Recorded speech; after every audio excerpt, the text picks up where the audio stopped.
It's very odd. It was about noon and just in the house, and I could hear screaming, very loud, a man and a woman, and they were hysterical, is the only way I can describe. Angry, hysterical, very upset.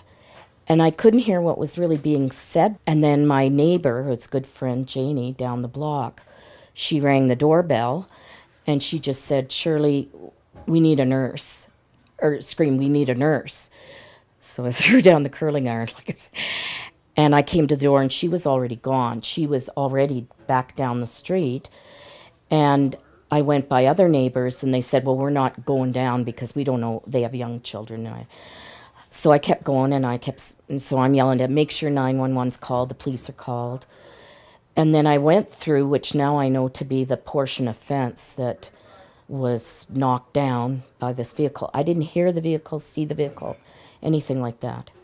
But what I focused as a nurse on was the young male that was on the ground.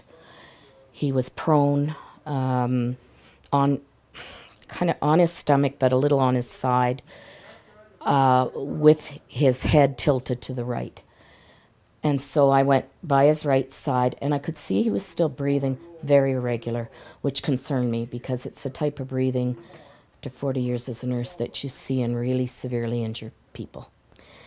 But he was breathing. The brother was quite hysterical, and he was very angry, going to go after someone else on the perimeter. And that's when I don't know, it's the old nurses training, whatever, and I just put my hand basically in his, because he was at the head of this fellow.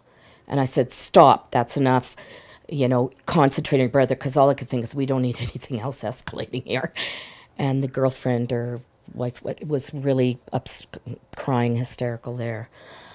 It was just really, it's bizarre. It's something you never expect to see, certainly in your neighborhood or